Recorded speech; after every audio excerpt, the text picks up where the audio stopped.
Apocalipsis 3, versículo 1 al 6.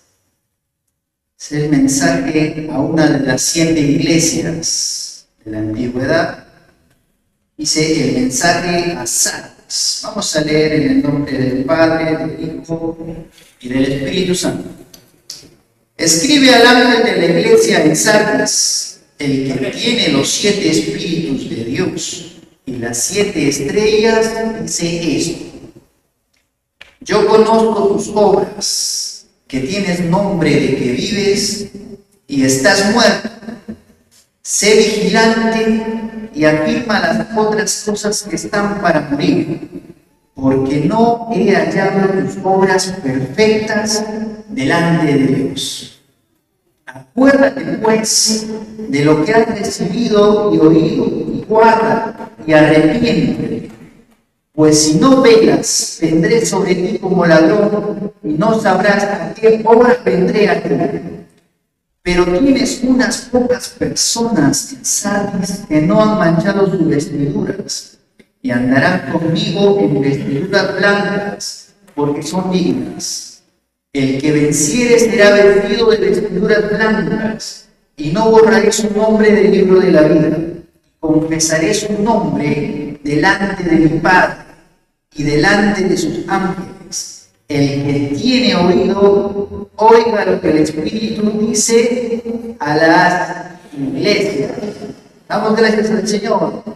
Padre, te damos gracias en esta hora, es tu palabra, Padre Santo, aquí ha sido lectura, vamos, Señor, a predicar tu mensaje, Padre bendito, pedimos tu presencia en este lugar, pedimos que usted nos ayude, Padre Santo, a entender tus santas escrituras, a entender lo que usted tiene para cada uno de nosotros. En esta hora pedimos, Señor, que toda distracción sea echada fuera de nuestras mentes, Padre, y que estemos atentos, Señor, aprendiendo, tomando la palabra que usted tiene para cada uno de nosotros en esta hora. Damos gracias, Jesús. Amén. Gloria a Dios.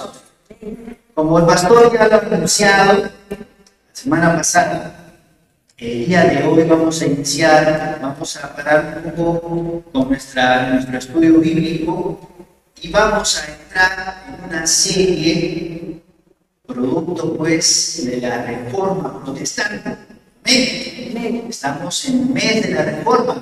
Amén. Estamos en el mes de la Reforma y van a venir una serie de mensajes respecto a la Reforma Protestante. Y hoy es el primer día. El tema es la necesidad actual de la reforma. La necesidad actual de la reforma. Y esta reforma, querido hermano, querida hermana, empezó un 31 de octubre de 1517. 31 de octubre de 1517. ¿Qué pasó? Un monje agustino llamado Martín, ustedes lo conocen, Martín Lutero, vino al castillo de Wittenberg, clavó en una hoja, en este castillo, en la puerta de este castillo, 95 tesis. 95 tesis para que le matan con él. ¿A quién estaba dirigido? Pues al clero, a los sacerdotes, a los teólogos católicos de ese entonces. Recordemos que Martín Lutero también era otro teólogo católico, era un sacerdote. Sin embargo, en el estudio de la palabra de Dios, él empezó a dar cuenta que las Santas Escrituras decían una cosa y pues la Iglesia Católica predicaba todo lo contrario. Había una diferencia, una divergencia entre lo que decía la Iglesia que dominaba en esa época, que tenía el monopolio del cristianismo, y lo que decía las Santas Escrituras. ¿Y contra qué se levantó Martín Lutero? ¿Cómo estaba la Iglesia Católica en aquella época? En 1517. Él se levanta principalmente contra las llamadas indulgencias. Ustedes han escuchado este término, ¿no? Las indulgencias. ¿Y qué eran las indulgencias? Era el perdón de tus pecados por realizar una donación. Es decir, usted pecaba y quería recibir perdón por su pecado, entonces iba a la iglesia y daba una cantidad de dinero, oro, plata, una donación. Y era perdonado, entre comillas, por esta indulgencia. Y tanto es así que se volvió una doctrina papal y se predicaban las indulgencias. No sé si hemos visto aquí, siempre que predican, venden por las calles, siempre pasa un frutero o alguien vendiendo alimentos y con un perífono, ¿no? O una altavoz está que llama a que me compre. O también hay otras personas que están llamando para vender. Bueno, así salían pues los sacerdotes y empezaban a ofrecer indulgencias, porque era una doctrina, era una orden desde la máxima autoridad de la Iglesia Católica, ¿no? ¿Y para qué se usaba? Pues se usaba para que construyan pues, las iglesias, los templos católicos que necesitaban, ¿no? Los palacios del Papa y compañía, ¿no? Entonces se descontaba, hasta a veces se llegó a descontar 1.9 millones de días de una posible estancia en el purgatorio. O sea, pagabas tu indulgencia y 1.9 millones de días no ibas a estar en el purgatorio. Así se predicaba. Ven, contra eso se levantó Martín Lutero. Y es que él en un inicio quiso reformar su iglesia. ¿Qué iglesia pertenecía? La católica. Él estaba de acuerdo con ciertas prácticas, con ciertas costumbres, como la de ordenar sacerdotes prácticamente niños, ¿no? Que no estaban capacitados, que no estaban preparados, que simplemente porque sus familiares tenían una buena posición económica, pues los ordenaban sacerdotes. Y así la corrupción moral que vivió pues la iglesia. Todo eso llevó a que Martín Lutero vaya y llame a un debate. No se sabe si es que este debate se llevó a cabo. Él se fue y retó y dijo que al que no pudiera estar presente, no pudiera estar presente, que debata por medio de cartas escritas. Sin embargo, no existe pues vestigio, no está registrado algún debate originado por este reto que lanzó Martín Lutero.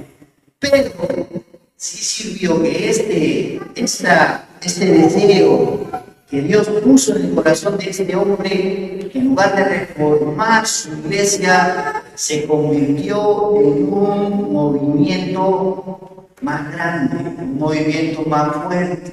¿Ven? Entonces empezaron a seguirlo ya en Alemania otras personas. Empezaron a creer gente poderosa, los príncipes y los nobles empezaron a estar de acuerdo con las doctrinas de Martín Lutero y empezaron a financiar un nuevo movimiento en contra del Papa y de la Iglesia Católica, que hoy conocemos como la Iglesia Protestante. Gracias a Dios por este hombre, quien puso pues las primeras piedras para que hoy nosotros tengamos libre acceso al conocimiento de la palabra de Dios. Damos gracias a Dios por la vida de Martín Lutero. Empezó en 1517, en este 31 de octubre vamos a cumplir 506 años de reforma. 506 años de reforma protestante en el mundo.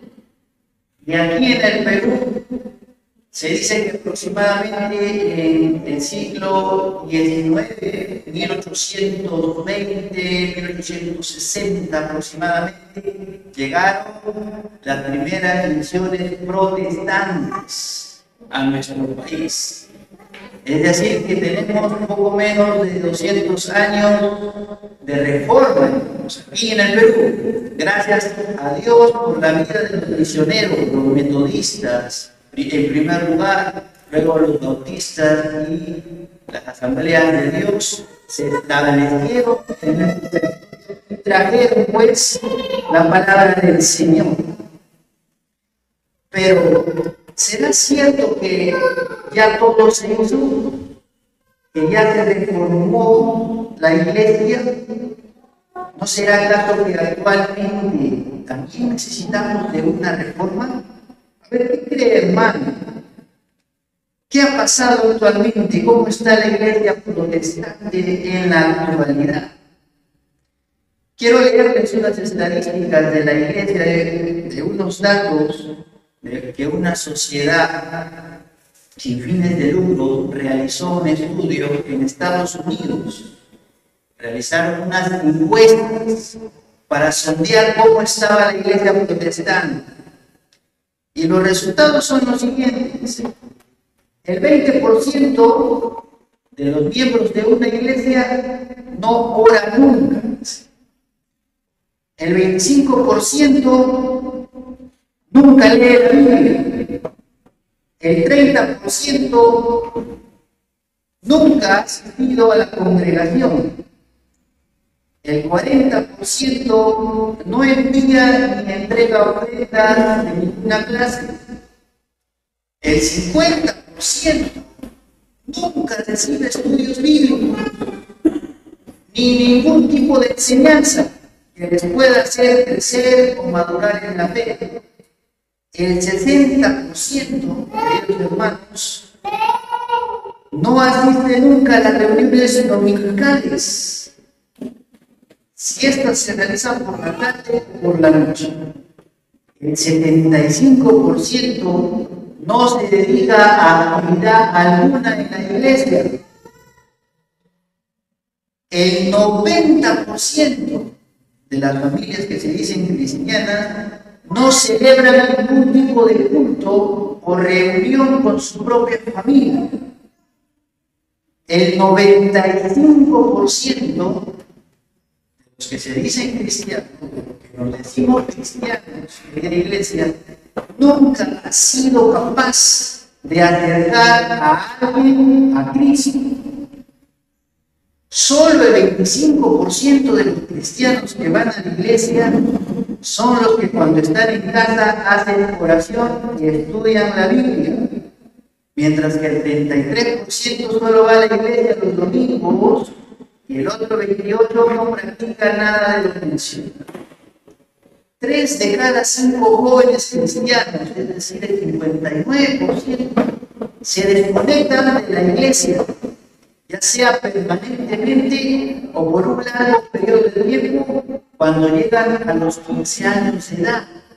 Así están los jóvenes, no quieren venir. Por otro lado, las congregaciones ahora están más preocupadas por crecer en número que crecer en el conocimiento de Dios. Se dice que ahora ya no se predica el arrepentimiento, que no se habla del pecado. Al hombre no se le muestra su condición y su naturaleza caída. Algunas congregaciones solo hablan del amor de Dios, dejando de enseñar y predicar sobre la santidad y consagración de un hijo de Dios. Existen congregaciones en la actualidad que han mercantilizado la fe. Tenemos la teología de la prosperidad. Existe una apostasía descarada en la iglesia. Hay falsos maestros, falsos profetas, falsos pastores, falsas doctrinas. Por último, las congregaciones que aún permanecen en la buena doctrina, hermano, se muestran indiferentes duermes ante estos sucesos. En otras palabras, duerme. ¿Qué podemos concluir? Después de 506 años de reforma, ¿será acaso que no necesitamos hoy en la actualidad una nueva reforma? ¿Qué pensamos? La iglesia necesita reformarse. Nos vamos a examinar la palabra que hemos leído al principio, el mensaje a la iglesia de Sardis. El mensaje a la iglesia de Sardis. El Espíritu Santo empieza diciendo: yo conozco tus obras, que tienes nombre de que vives y estás muerto. Sé vigilante y afirma las otras cosas que están para morir, porque no he hallado tus obras perfectas delante de mí. Acuérdate pues de lo que has recibido y oído, y guárdalo y arrepiéntete. Pues si no velas, vendré sobre ti como ladrón, no sabrás a qué hora vendré sobre ti. Pero tienes unas pocas personas en Sardis que no han manchado sus vestiduras, y andarán conmigo en vestiduras blancas, porque son dignas. El que venciere será vestido de vestiduras blancas, y no borraré su nombre del libro de la vida, y confesaré su nombre delante de mi Padre y delante de sus ángeles. El que tiene oído, oiga lo que el Espíritu dice a las iglesias. Gloria sea al Señor. ¿Quién nos está diciendo el Espíritu Santo? Primeramente, en este mensaje, nuestro Señor y Salvador nos está reprendiendo. Hay una reprensión, hay una reprimenda de Jesús. Tú dices, tienes el nombre del que vive, pero está muerto. Amén. ¿Cómo era el contexto de esta iglesia que estaba ubicada en la ciudad de Sardis? Se dice que Sardis era una ciudad muy próspera, extremadamente próspera. Pero ¿qué estaba pasando? Dice que la iglesia que se había fundado en esta ciudad inicialmente comenzó bien, pero poco a poco empezó a olvidarse del Señor y empezó a contaminarse con la mundanidad de la ciudad de Sardis. Esta corrupción moral había también contaminado a la iglesia de Sardis. Y ellos se encontraban engañados, creían que estaban en Cristo, o que la mayoría, por decir todos, estaban en Cristo. Sin embargo, el Espíritu Santo le dice: yo conozco tus obras. ¿Cómo nos reprendería nuestro Señor Jesús ahora? ¿Qué es lo que está pasando? ¿Cómo se están realizando los servicios en las congregaciones? ¿Qué métodos están usando para la evangelización o para predicar? El pastor y teólogo James Boyce nos da un ejemplo, nos da 10 razones que se distribuyeron en un folleto, en un volante, en una propaganda que era una invitación para asistir a una iglesia cristiana. 10 razones para ir a la iglesia. 1. El aire acondicionado sienta muy bien. Hay café, hay golosinas para todos después de cada servicio. Tercera razón. La música es alegre y fácil de cantar. 4. En la iglesia conoces a gente muy interesante. 5. Mire cómo será la propaganda volante de esta congregación. El sermón siempre es relevante para la vida cotidiana. 6. Puedes dormir hasta tarde los domingos y llegar a tiempo a la iglesia. 7. Hay guardería e iglesia para niños. 8. Hay estacionamiento gratuito. 9. Puedes ir a la costa el fin de semana y aún así llegar a la iglesia a tiempo el domingo por la noche. Y 10. Descubrirás a un Dios maravilloso que se preocupa por ti. Son las 10 razones por las que deberíamos asistir a esta iglesia. Amén. Entonces, se está atrayendo de esta manera a la gente. Como si tratáramos de vender un producto. Como si tratáramos de vender un producto. Dice que este folleto le hizo recordar un anuncio de un mall de Massachusetts al teólogo Boyce, que era el mismo método que estaba utilizando esta determinada congregación para pues, hacer propaganda y invitar a las personas a asistir a su iglesia. Así estamos. Ya no se predica la condición del hombre. ¿Qué dice la Biblia acerca de nuestra naturaleza? ¿Ven? Esta palabra que hemos leído también nos dice: tienes nombre del que vives, pero estás muerto. ¿Qué nos dice la palabra de Dios acerca de la muerte espiritual? Vamos a Efesios capítulo 2, versículos 1 y 2. Efesios 2, 1 al 2. Dice: y Él os dio vida a vosotros cuando estabais muertos en vuestros delitos y pecados.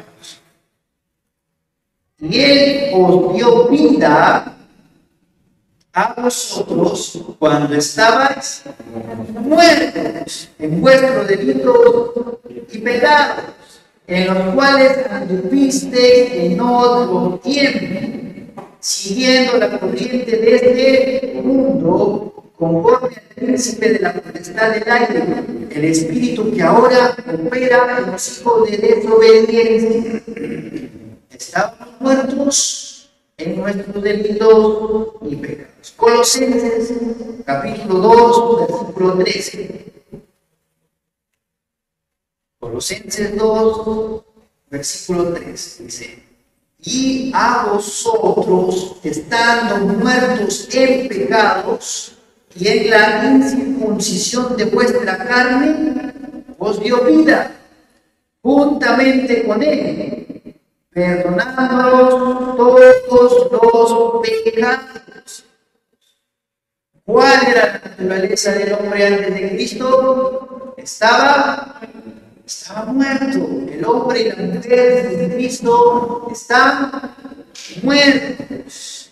Romanos 6, 16. ¿Qué nos dice Romanos 6, 16? ¿No sabéis que si os sometéis a alguien como esclavos para obedecerle, sois esclavos de aquel a quien obedecéis, sea del pecado para muerte, o sea de la obediencia para justicia? Ahí nomás en Romanos 6, 23 nos dice: porque la paga del pecado es muerte, mas la dádiva de Dios es vida eterna en Cristo Jesús, Señor nuestro. ¿Qué le estaba diciendo nuestro Salvador a la iglesia de Sardes? Aunque tú tienes el nombre del Todopoderoso, tienes el nombre de Jesucristo que vive, que está a la diestra de Dios Padre, tú tienes ese nombre del que vive. Aunque tengas ese nombre del que vive, tú estás. ¿Por qué? Porque estaban en pecado.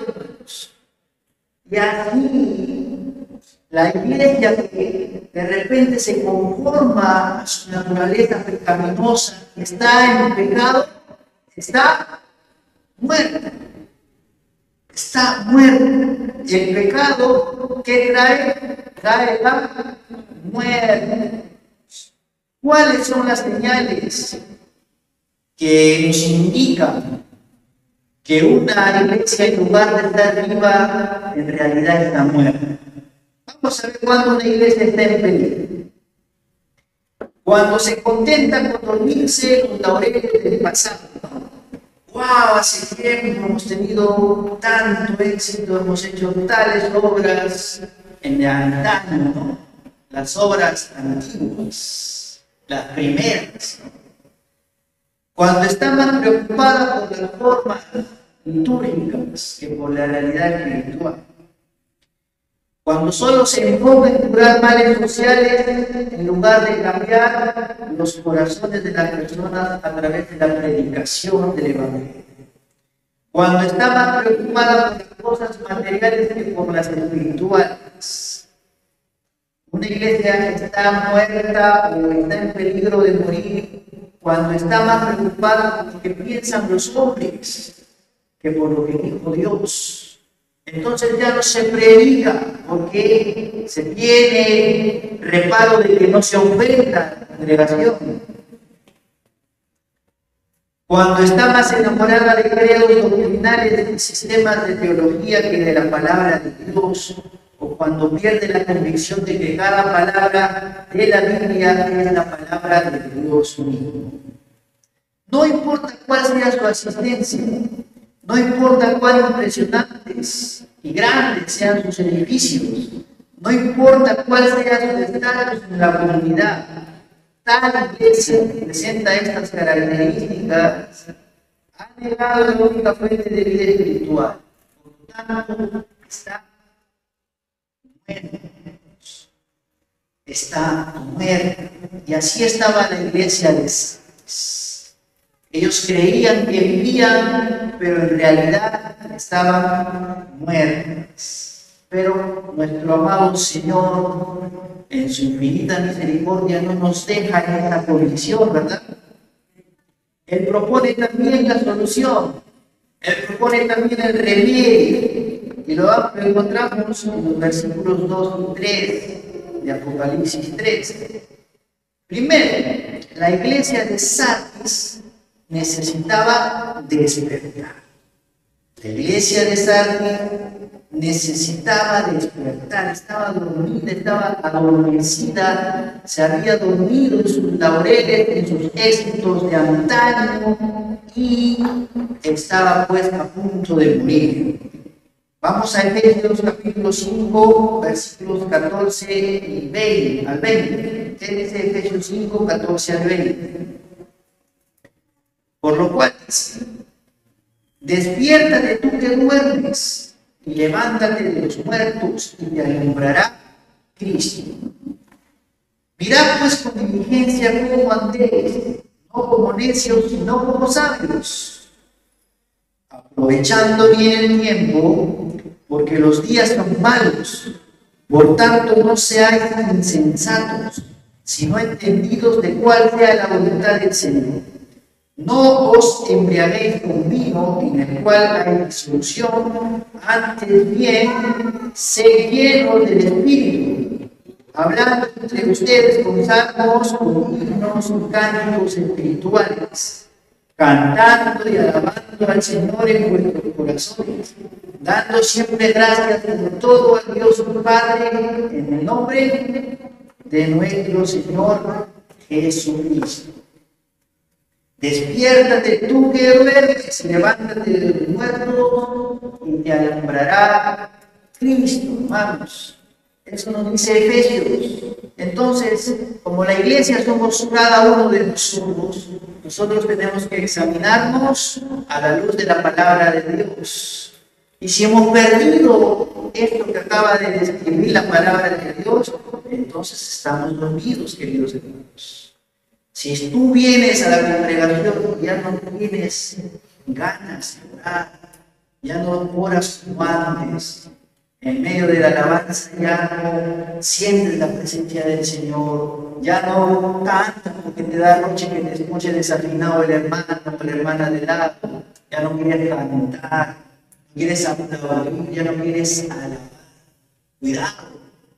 Cuidado, porque eso puede ser un indicio de que estamos adormecidos de que estamos siendo una iglesia fría, una iglesia que está dormida. Amén. Yo creo que eso no sucede aquí, ¿verdad?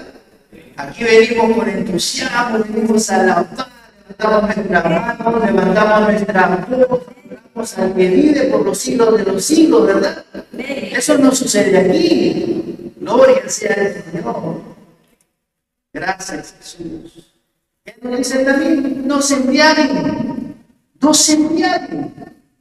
Y hoy, como vemos descaradamente a los pastores que dicen, tomar una corona, no sé si han visto algunos videos, una coronita helada, no me hace daño, un vinito, mientras no me embriague, cuidado, cuidado, hay solución, dice, hay solución. Hermano del Espíritu, que no andemos en glotonerías ni en borracheras, ni en lujurias, y tampoco en lascivias. Cuidado con lo que vemos, queridos hermanos, el mensaje que recibimos. Cuidado con las personas a las que estamos siguiendo en redes sociales. Tenemos que vestirnos del Señor y tenemos que dejar de proveer a los deseos de la carne. Gloria a Dios. Vamos a ver qué nos dice Romanos 13, del 11 al 14. Y esto conociendo el tiempo que ya es hora de levantarnos del sueño. Mire lo que nos dice Romanos. Ya es hora de levantarnos del sueño. Porque ahora está más cerca de nosotros nuestra salvación que cuando creímos. La noche está avanzada y se acerca el día. Desechemos pues las obras de las tinieblas y vistámonos las armas de la luz. Andemos como de día, honestamente, no en glotonerías y borracheras, no en lujurias y lascivias, no en contiendas y envidia, sino vestidos del Señor Jesucristo y no proveáis los deseos de la carne, querida iglesia. Recuerden que cada uno de nosotros tiene una naturaleza también carnal. Amén. Somos materia, somos carne. La carne nos amarra con necesidades. Amén. Por eso que el apóstol Pablo decía, qué horrible que me siento porque con mi corazón quiero servir a Dios, pero encuentro en mis miembros otra naturaleza. Encuentro en mi carne otra ley que me hace hacer lo que yo no quiero hacer. Entonces tenemos una doble naturaleza. Dice que en nuestro corazón, en nuestro interior, se libra una guerra espantosa, es una guerra cruel, es una guerra que no tiene, que no cesa, que no tiene fin. ¿Y quiénes están peleando dentro de nosotros? La carne contra el Espíritu Santo contra la carne. Si es que tienes el Espíritu Santo, que verdaderamente te has arrepentido. Ahora, ¿quién ganará día tras día? Depende de a quién nosotros vamos a proveer. Si proveyemos a la carne, pues obviamente un día como hoy domingo va a ganar tu carne. Si ya no quieres venir, o si vienes, pero no estás aquí, estás con la mente en otro lado, con tus cargas, con tus afanes, con tus preocupaciones, con lo que tienes que hacer más grande. ¿Verdad? Si proveemos a la carne va a ganar. Pero si proveemos al Espíritu Santo, vamos a vencer. Y esto es lo que el Santo Espíritu quiere que hagamos. Quiere que estemos hablando entre nosotros con salmos, con himnos, cánticos espirituales, cantando y alabando al Señor en nuestro corazones. Segundo, otro remedio que Dios nos da en este pasaje de Apocalipsis dice: la iglesia en Sardis necesitaba fortalecer lo que quedaba estaba a punto de morir. O sea, no todos estaban mal, no todos estaban muertos, todavía había un remanente, había unos sobrevivientes en esa congregación. Entonces, nuestro Señor en su misericordia envía este mensaje para que esos sobrevivientes permanezcan, para que esos sobrevivientes se fortalezcan y al contrario se levanten y empiecen a influenciar a los demás. Amén. Y empiece a ser predicada la sana doctrina y todos vuelvan al Señor. Segunda de Timoteo. Necesitamos fortalecernos. Segunda de Timoteo 2:1.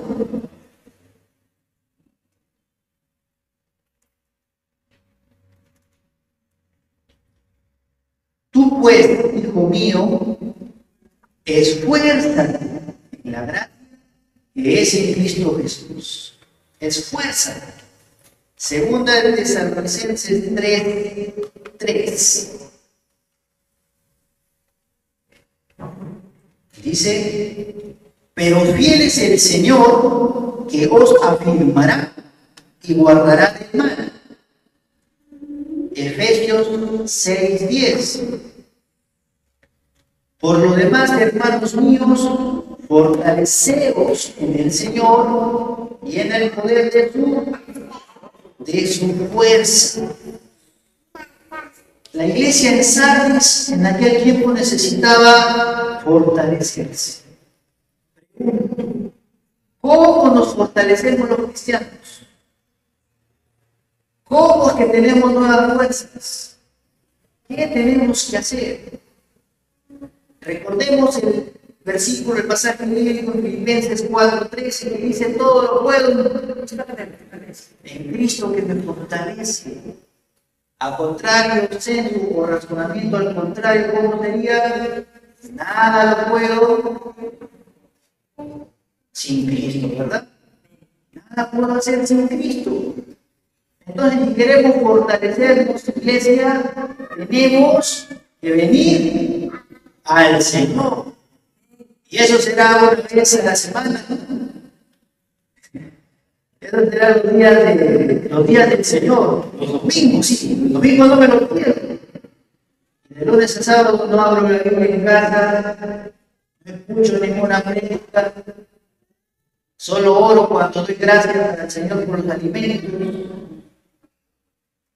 Solamente lo bendigo amigo cuando va al colegio. Y el resto a trabajar. A trabajar. Los quehaceres de la casa, mis responsabilidades, mi trabajo, mis deudas, mi salud, mi todo. ¿Verdad? ¿Cómo debemos de fortalecernos? Tenemos que venir a la fuente del poder. El Señor es todopoderoso. Y si creemos que Él es todopoderoso, no nos bastará un poquito de su poder para animarnos, para levantarnos del sueño, para levantarnos del adormecimiento, para resistir una prédica del hermano Edgar y no dormir. Necesitamos el poder de Dios. Necesitamos el poder de Dios. Nos cuesta concentrarnos, nos cuesta atender. ¿No le ha pasado que queremos leer la Biblia, pero como lo dejamos al último a Dios, a la hora de apuntarnos, sacamos la Biblia, dos líneas, dos versos? Entonces, hermano, ¿qué pasa? Es así. Al que no le ha pasado, pues no está siendo sincero. Hay que tener cuidado.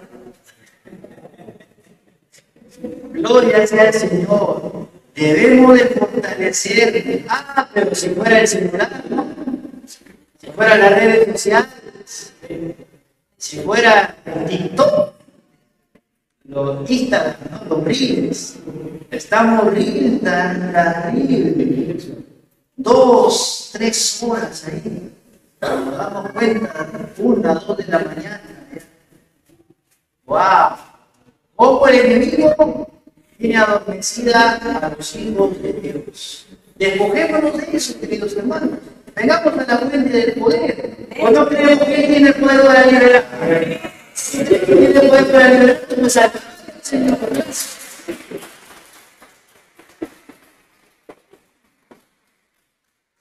Todo lo podemos en Cristo que nos fortalece, queridos hermanos. A veces pensamos que ya no podemos más.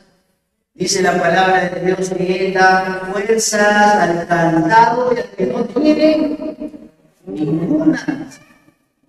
¿Acaso no dice la palabra de Dios que Él aumentará nuestras fuerzas como las del búfalo?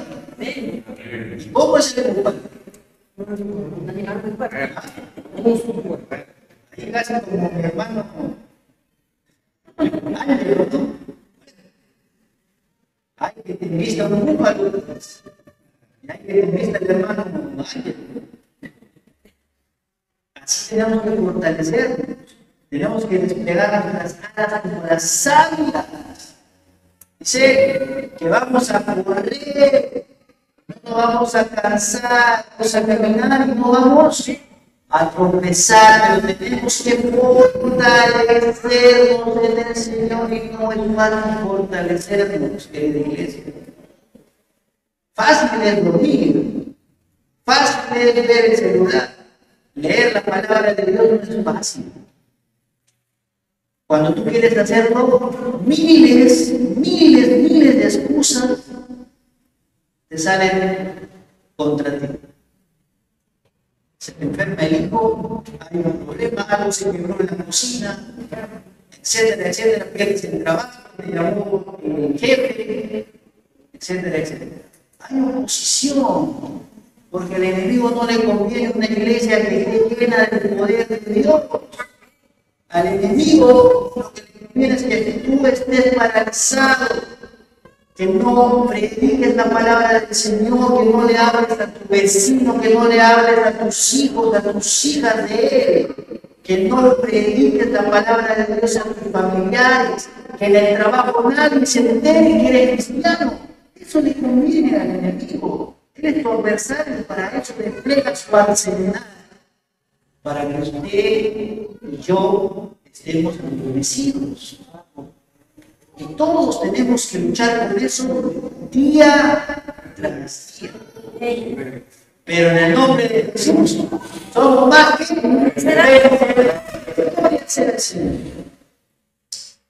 ¿qué más? ¿Qué otra solución? ¿Qué otro remedio el Espíritu Santo proveyó a la iglesia de esa? Hemos visto que tenemos que despertar, sacudirnos del adormecimiento, que tenemos que fortalecernos. Ahora vamos a ver que también tenemos que recordar lo que hemos recibido y lo que hemos oído. Lo que hemos recibido algún día y lo que hemos oído. El pueblo de Dios en la iglesia había recibido y oído la palabra de Dios. En esa palabra habían aprendido acerca de Jesús y del Evangelio, el cual habían abrazado, habían tomado para sí. Habían aprendido las verdades elementales del discipulado. Los pocos fieles necesitaban volver a la palabra de Dios y a su doctrina para que les sirviera de fundamento. ¿Acaso la palabra de Dios nos dice que edifica tu casa sobre él? ¿Y quién es la roca? Cristo Jesús. Él es el fundamento de nuestra vida. Y cada día tenemos que edificar en la roca que es Cristo Jesús. Es la única manera. Pero tenemos que recordar, tenemos que hacer memoria de dónde el Señor nos ha traído, de la condición de la cual Dios nos sacó. Porque antes estábamos muertos en nuestros delitos. ¡Qué pecados! ¿Y qué pecados? Estábamos llenos de lodo, hermanos. Estábamos destituidos de la gloria de Dios. Estábamos separados de Él. Nuestro destino era el infierno. Eso nos aguardaba. ¿Y por qué olvidamos de dónde el Señor nos ha traído? ¿De dónde Él nos ha recogido? Nos ha sacado de la depresión, nos ha sacado de la enfermedad, ha restaurado nuestra familia, ha restaurado nuestros matrimonios, ha sanado a nuestros hijos. ¿Y cuántos testimonios tendrán ustedes que contar las maravillas que Dios ha hecho en nuestra vida? ¿Y por qué no las recordamos? ¿Cuál fue la palabra que recibimos, que tocó nuestro corazón, que ingresó, rompió toda coyuntura, toda ligadura y pegó y penetró hasta los tuétanos? Y no pudimos más. Esa palabra que nos convenció. Porque la fe es por el oír y el oír por la palabra de Dios. Pero ¿cómo se convertirá si nadie le diga? Amén. Deuteronomio 6:12 dice lo siguiente. Deuteronomio 6:12. Nosotros creemos en esta congregación que la Biblia es integral, que todo se estudia de una manera integral. No es que se ha desechado el Antiguo Testamento, hermanos. También Dios lo habla ahí. Dice, cuídate de no olvidarte de Jehová, que te sacó de la tierra de Egipto, de casa de servidumbre. Amén. ¿Cómo estaba el pueblo de Israel en Egipto? Estaba en esclavitud. ¿Cómo estabas tú antes de venir a Cristo? Éramos esclavos del pecado. Amén. Estábamos en las manos del adversario. Nuestro destino era la muerte eterna. Debemos de recordar siempre de dónde nos sacó. Él nos sacó de Egipto, Él nos sacó del mundo, Él nos sacó de la esclavitud, nos sacó de la casa de servidumbre y nos hizo libres por amor de su nombre. Damos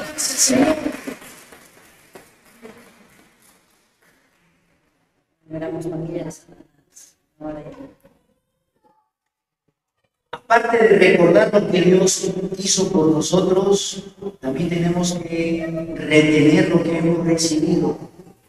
Segunda de Timoteo 1:13. Segunda de Timoteo 1:13. ¿Qué le dice Pablo a Timoteo?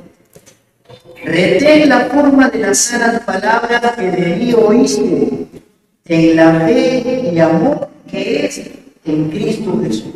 Eso retén. Tito 1:9. Tito 1:9. Retenedor de la palabra fiel, tal como ha sido enseñada, para que también pueda exhortar con sana enseñanza y convencer a los que te contradicen o a los que contradicen. Amén. Tenemos que albergar, retener, no dejar escapar, no olvidarnos la palabra del Señor, la sana doctrina, lo que hemos recibido, lo que nos convenció para estar en Cristo Jesús. Eso no debemos de dejar escapar, no lo debemos de olvidar. Y eso le estaba diciendo el Espíritu a la iglesia de Sardis. Cuarto, la iglesia en Sardis necesitaba guardar la palabra. Guardar la palabra. ¿Y qué significa guardarla? Significa que yo la palabra de Dios, la Biblia física, la pongo en mi velador, en el cajón, en el escritorio y la guardo, ¿verdad? ¿Cómo la guardo la palabra? En el corazón. ¿Y cómo la guardamos en el corazón? Leyendo. ¿No? Recordemos el Salmo 119:11 que dice: en mi corazón he guardado para no pecar contra ti. Entonces, si usted continuamente está memorizando la palabra de Dios, la está guardando en su corazón. Recuerde que la voluntad de Dios es que nosotros la pongamos la palabra en nuestra frente, ¿no? Hablando espiritualmente, en nuestras manos. Amén. En nuestra frente y en nuestras manos.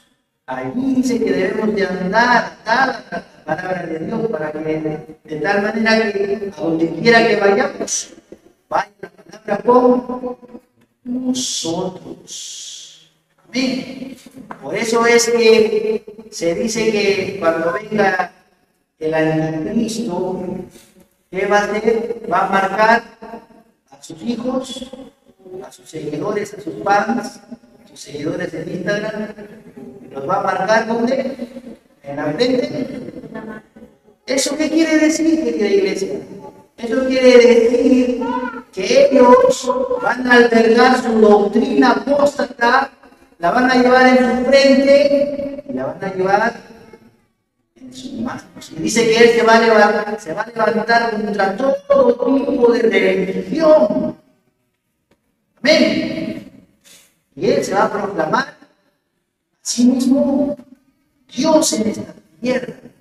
Y los que creen eso, pues, están marcando su frente y están marcando su mano. Es una manera espiritual de lo que creen en esa apostasía que está pronto en llegar en la iglesia. Pero nosotros marcamos nuestra frente y nuestra mano con la palabra de Cristo, con la sangre del Cordero. No olvidamos quién nos ha libertado. Guardamos la palabra, la memorizamos para no pecar contra él. Gloria a Dios. Juan 14, 21 nos dice: el que tiene mis mandamientos y los guarda, ese es el que me ama. Y el que me ama será amado por mi Padre. Yo le amaré y me manifestaré a él. Gloria a Dios. Gloria a Dios. Tenemos que poner en práctica lo que hemos recibido. Si recibimos la palabra de amor al prójimo, ¿dónde vamos a predicar, vamos a poner en práctica esa palabra de la iglesia? Allá afuera. Cuando se nos cruce nuestro prójimo, cuando nos tienda la mano, ni siquiera lo miramos. No me incomoda. O cuando ingresa al restaurante, ¿no está pasando? ¿Cómo a pedir limosna?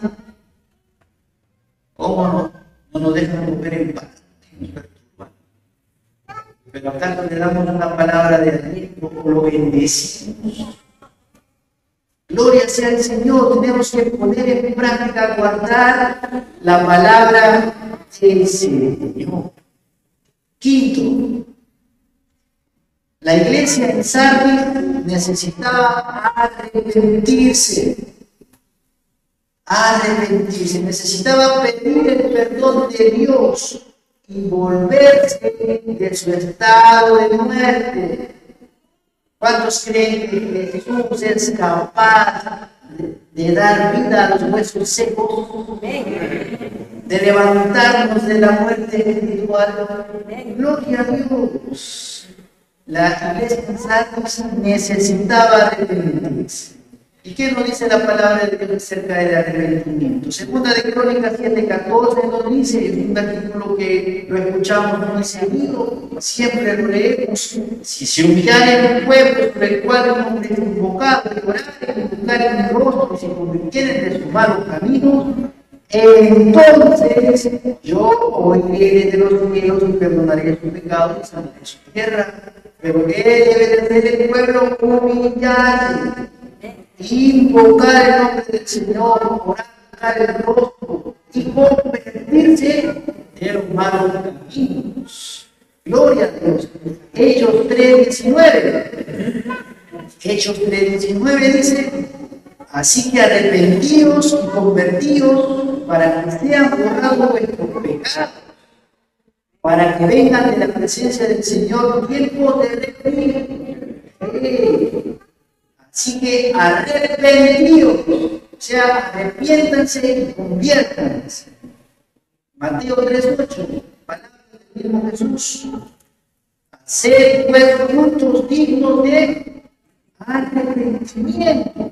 Y nuestro Señor Jesús siempre enseñaba con el ejemplo, era muy práctico cuando predicaba, cuando evangelizaba, cuando enseñaba, ¿verdad? Él nos decía: por sus frutos lo conocerán. Por sus frutos, no porque hable muy bonito, no porque se vista muy bien, no porque tenga apariencia de piedad, amén, sino por los frutos. Dice que un árbol bueno no puede dar fruto, un árbol malo no puede dar frutos. Entonces, por los frutos. Y si no tengo frutos, ¿qué soy? Si no tengo frutos, si no se muestran los frutos del Espíritu Santo, ¿qué son?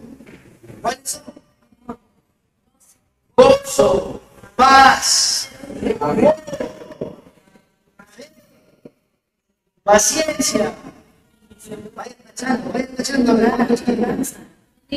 benignidad, mansedumbre, en el acto mansedumbre. Gloria sea al Señor. Paciencia. Oh, paciencia. Gloria sea al Señor. Entonces, queridos hermanos, la palabra de Dios nos ayuda a medirnos. Amén. A ver cómo andamos. Examínate. Examinémonos juntos. No solamente es fe. Recuerden Santiago. Santiago, ¿qué me dice Santiago? La fe sin obras está. Yo no estoy predicando que nos salvamos de obras, no estoy diciendo eso, pero Santiago nos dice: la fe sin obras está muerta. ¿Y eso qué quiere decir, hermano? Eso quiere decir que si tú te dices cristiano, te dices que crees en Jesús, que tienes fe en Cristo, pues también tienes que necesariamente dar fruto. Es algo que no se puede separar, que no se puede desligar. Amén. Amén. Si yo digo que amo a Dios, pero aborrezco a mi prójimo, soy mentiroso. Porque si no amo a mi prójimo que lo veo, ¿cómo voy a amar a Dios que nunca lo he visto? Si no tengo paciencia con mis hijos en casa, con mi esposa en casa, ¿cómo voy a hablar que amo a Dios? Cuando la palabra de Dios no se trata a tu esposa con un vaso más plástico. Al esposo trátalo como quieras. Amén, hermano.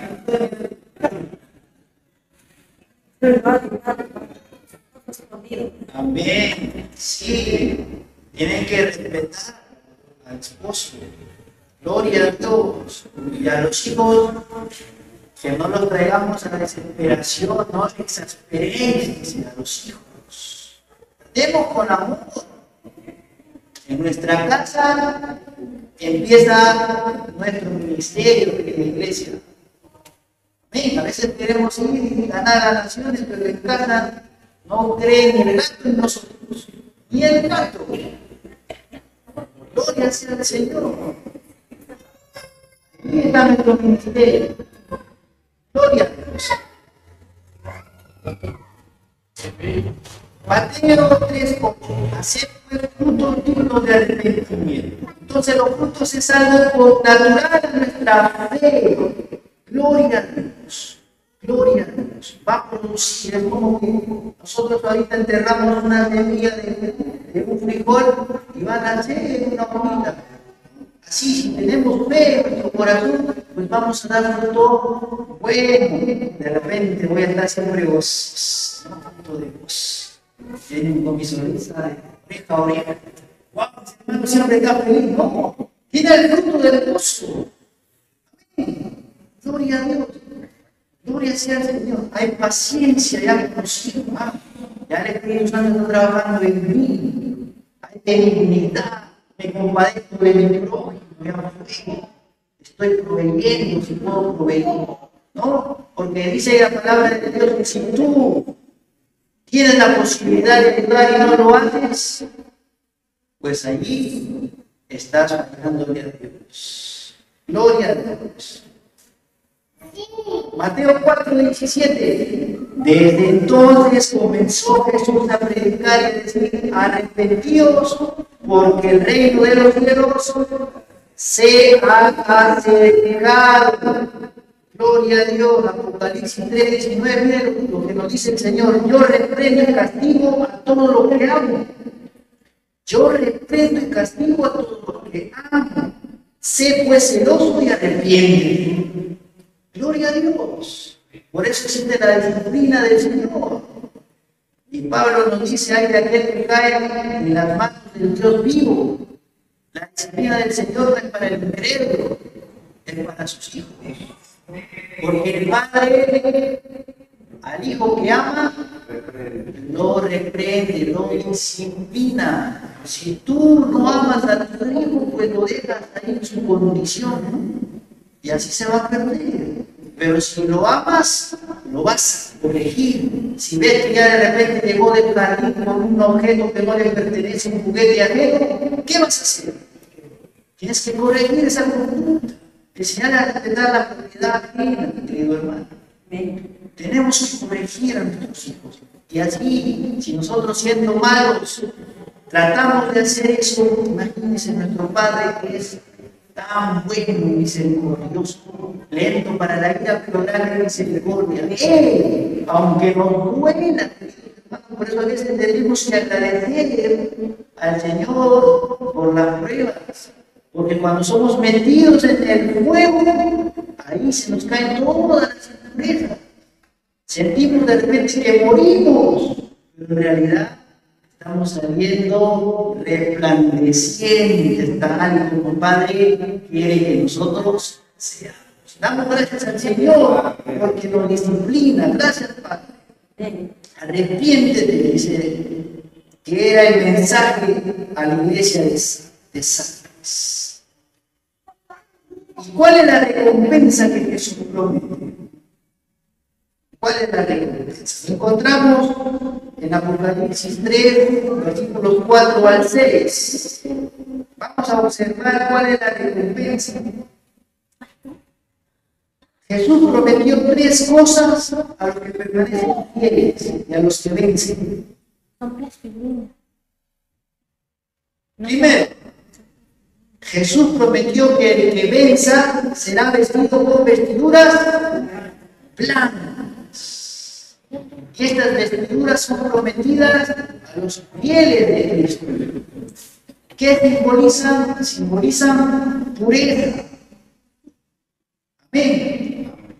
Dice Apocalipsis 19, del 7 al 8, gocémonos y alegrémonos y demos de la gloria, porque han llegado a las bodas del Cordero, se ha preparado, le fue concedido vestirse de lino fino, resplandeciente y puro, porque el lino fino son las obras justas de los santos. Isaías 61:10 dice: en gran manera me gozaré en Jehová, mi alma se alegrará en Dios, porque me vistió con vestiduras de salvación. Porque me vistió con vestiduras de salvación. Me rodeó de manto de justicia, como a novia me atavió, y como a novia adornada con sus joyas.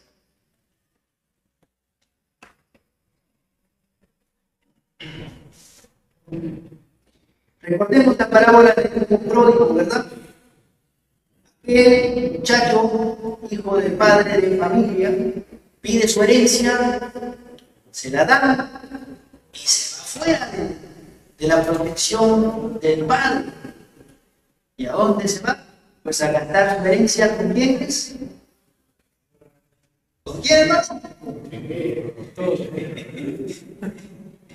Amén. Con falsos amigos y falsas amigas.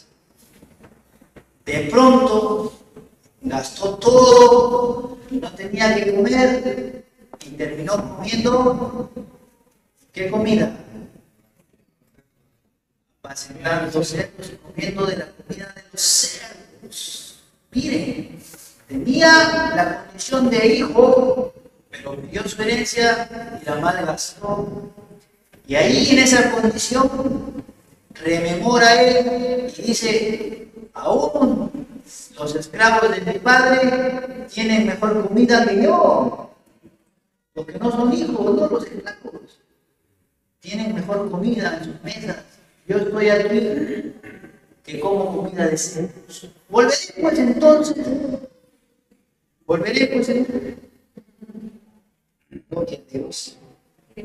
Volveré pues entonces y le pediré a mi padre que me trate como uno de sus siervos.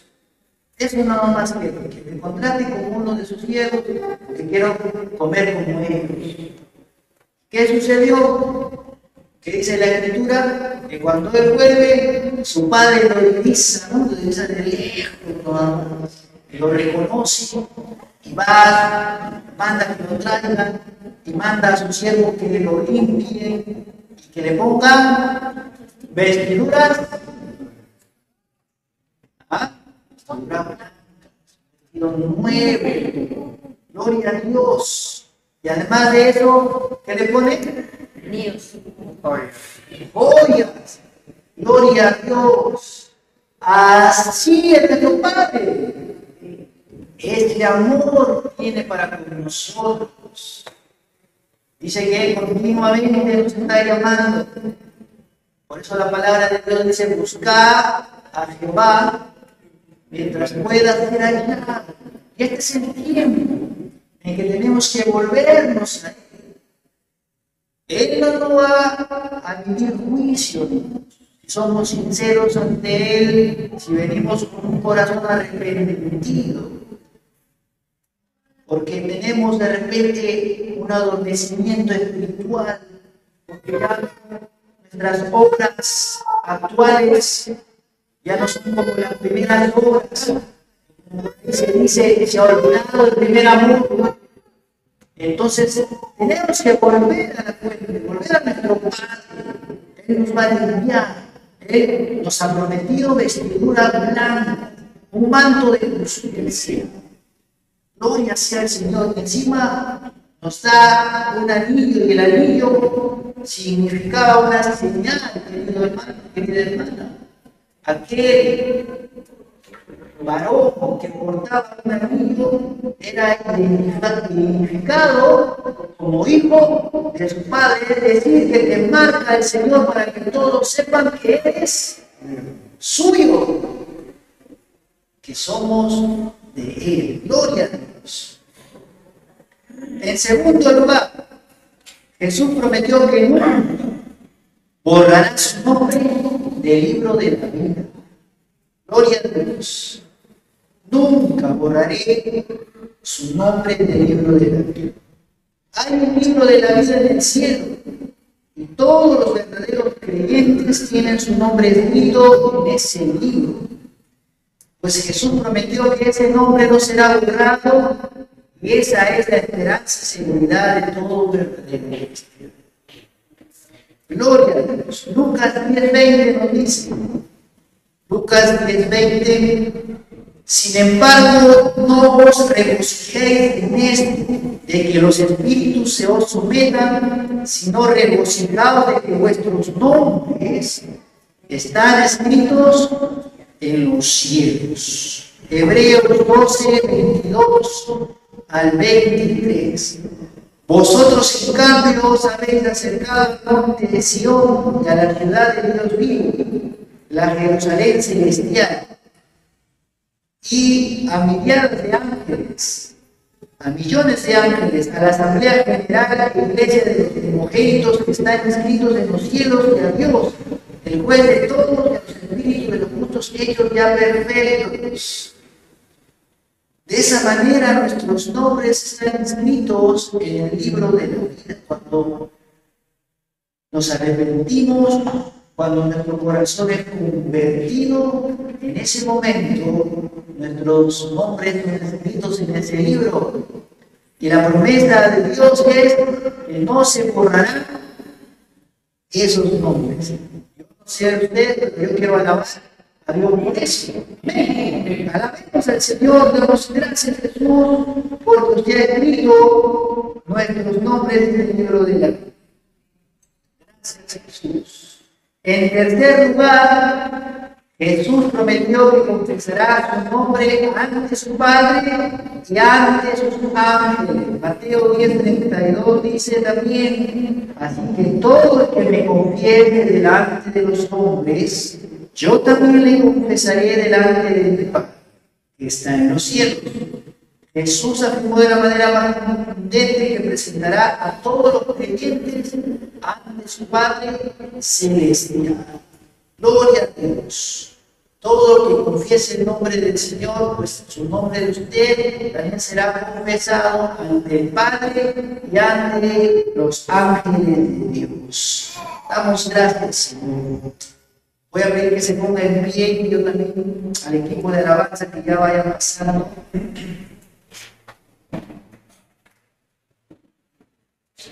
Hoy la palabra nos llama a una nueva reforma, querido hermano. Es la reforma de estos tiempos. Aquella pasó, la reforma protestante, hace 506 años, pero hoy necesitamos una nueva reforma. Y está en cada uno de nuestros corazones. Necesitamos despertar. Necesitamos levantar, necesitamos volver a la fuente, necesitamos rendirnos una vez más ante Él. Necesitamos entregarle a Él todo lo que somos, cada día. Lutero predicó que el arrepentimiento debía de ser permanente, querida iglesia. Permanente, día tras día, porque la naturaleza humana nos lleva también al pecado y a desobedecer a Dios. Por eso tenemos que arrepentirnos, tenemos que pedir perdón diariamente. Gracias, Señor,